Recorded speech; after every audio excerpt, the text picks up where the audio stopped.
Hello, colleagues of the media, friends. Thank you for waiting and being patient for the vote to come through. I now want to call to the microphone the distinguished Foreign Minister of Ghana, Honorable Samuel Okudzeto Ablakwa. Minister.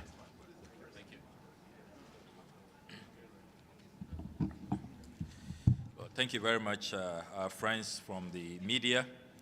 Good afternoon. Today, the international community has taken a significant, considerate, and historic step forward by adopting this landmark resolution declaring the trafficking of enslaved Africans and the racialized chattel enslavement of Africans as the gravest crime against humanity. With the adoption of this resolution, Resolution A/80/L48, we have not simply passed a text, we have affirmed a truth. We have chosen remembrance over silence, dignity over erasure, and shared humanity over division. We have advanced the cause of justice, and we have done that so emphatically. Those who voted in favor, 123 member states of the United Nations. 52 abstained, and only 3 voted against. This is an emphatic victory for justice, and our ancestors, Africans, and all people of African descent are today honored that our humanity and our dignity have been restored.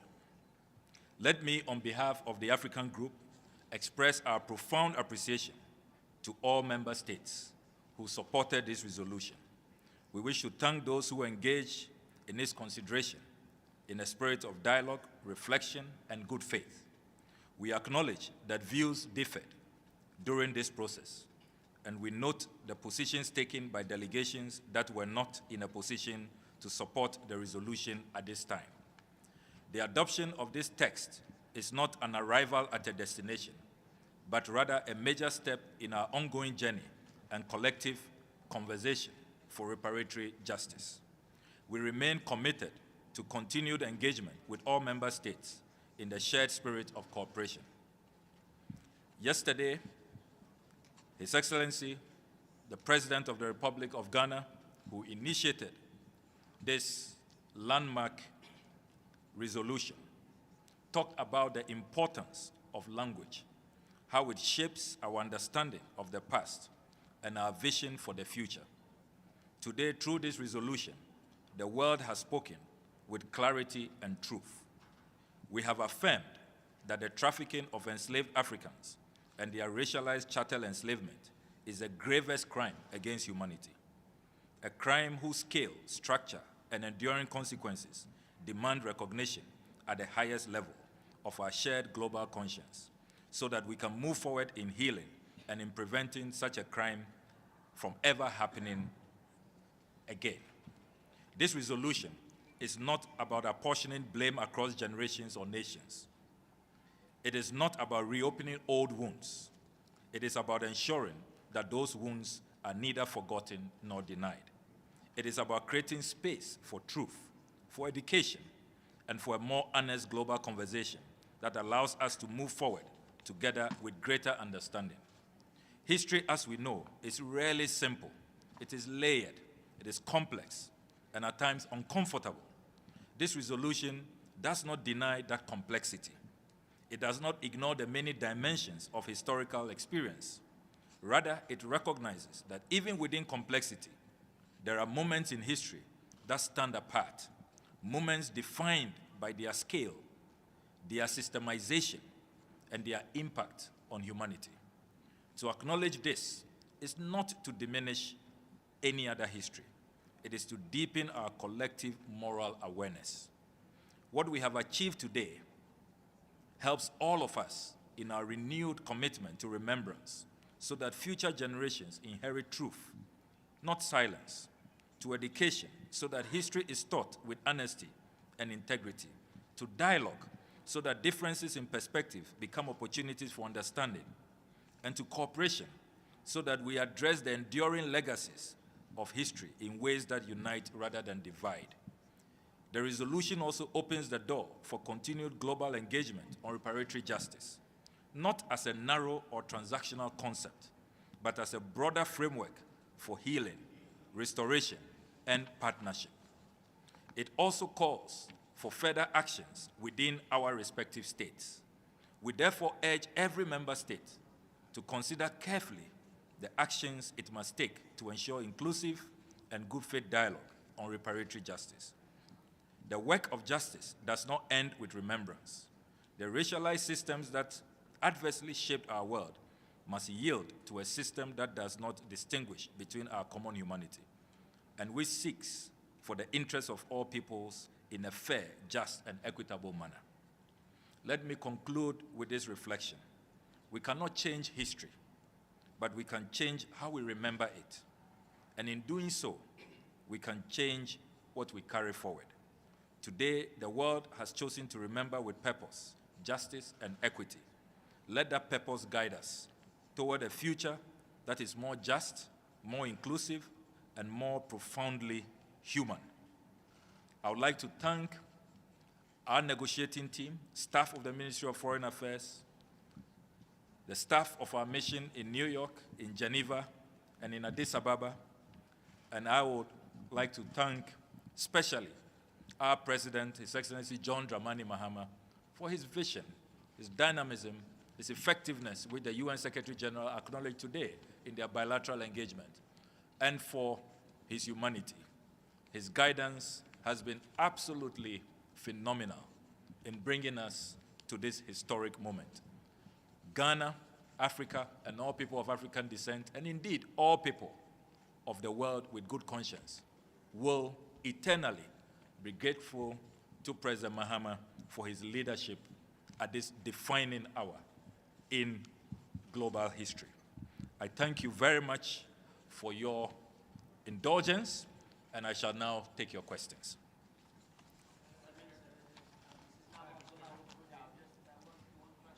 Notable among those that voted against the resolution was the United States. Were you disappointed by that vote? And also, if you can comment on those that abstained, more than 50 nations. How do you feel about those? Thank you. So I would like to comment on the reasons they gave. They sought to create the impression that the time for negotiations have been short.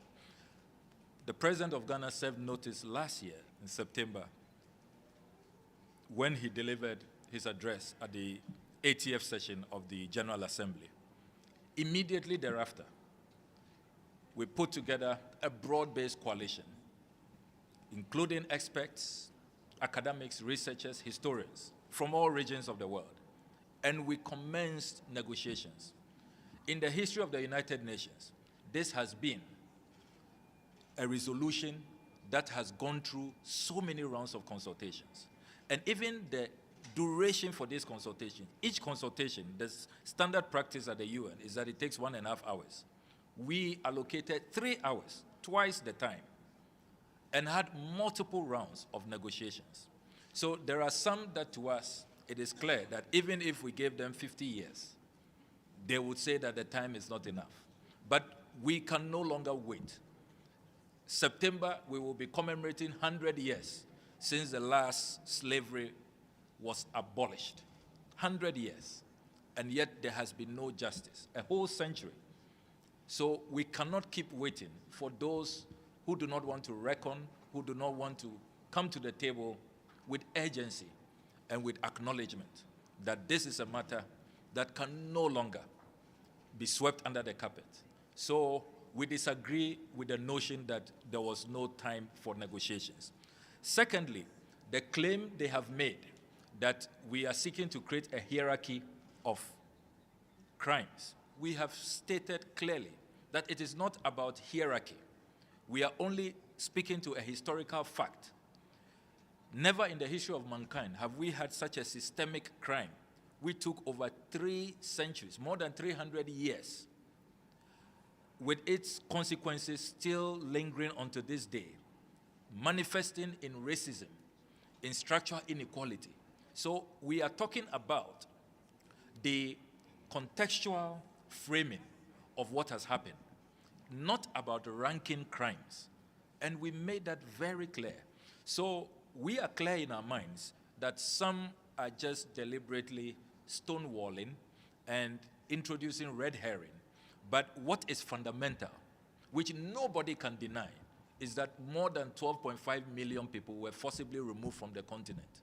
More than 3 million people died, were tossed into the transatlantic ocean, which is a mass grave site.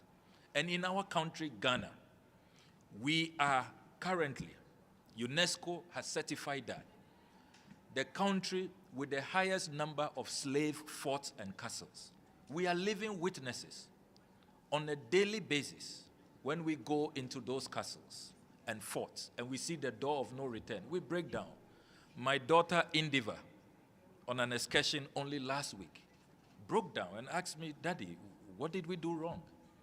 And why has there been no justice?" I had no answers for my 14-year-old daughter. So we live with these experiences on a daily basis, and we live with the structural consequences.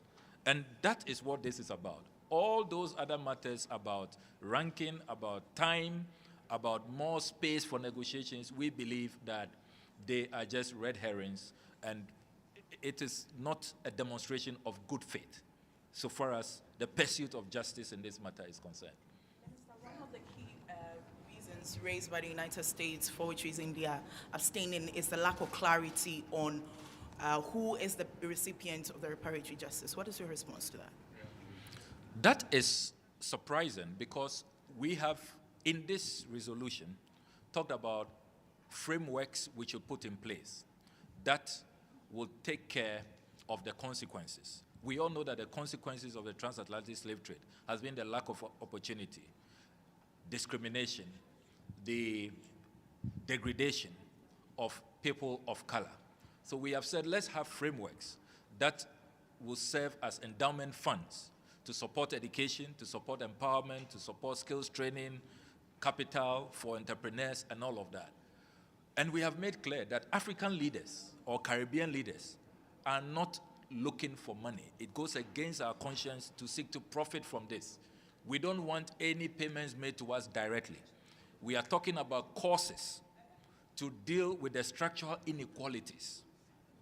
And we are also talking about the return of artifacts to the continent. It's all in the resolution. There are thousands of artifacts from Egypt all the way to the Ashanti Kingdom in Ghana. Those artifacts should not be returned on piecemeal as and when those who are in custody of those artifacts are in a good mood. So we have outlined what must be done and to whom these redress should be addressed to. So again, it is totally wrong for a claim to be made that there is no clarity about who benefits from reparatory justice. Okay. Congratulations on Thank the you. overwhelming victory in the General Assembly. I know you're busy, so I'll make it quick. What message does this resolution, this draft that has now been adopted, send to other people outside Africa right now that are fighting for reparatory justice? This resolution sends a very clear message that the international community would no longer tolerate impunity, that the international community stands for justice, that the international community and our multilateral system we have erected, no matter how long it takes, the day of reckoning will come. And so all of us as leaders should be mindful of our actions and our policies, that once we violate the rights of others, once we engage in impunity, in acts of injustice, the day of reckoning will come. To me, that is a very, very profound message that the UN is sending to the world today. Let me take the last one. Stefan Vaccaro, in New York. Did you have, in this process, did you have any contact with African American leaders here in this country, especially in Congress? Did you have any contact? Yes, we did. We did. I personally met with the Congressional Black Caucus. I met with the NAACP. I met with the NAN of which is led by Reverend Al Sharpton. And I am delighted to note that following our meetings, they all publicly endorsed this draft resolution. The Congressional Black Caucus actually wrote to the U.S. ambassador here to make sure that he votes in favor of this resolution. I'm sure he's really in trouble with the Congressional Black Caucus, 62 congressmen who urged him to vote positively, and he's defied them. I don't want to be in his shoes today. There was also a statement of endorsement yesterday from NAACP, and I also note that a lot of black members of parliament, particularly in the House of Commons, the MP Belle Ribeiro, she has also done a phenomenal job in mobilizing the House of Commons in support of this resolution. So we've had a very broad-based coalition, and we thank them very much for the support, the pressure that they all brought to bear.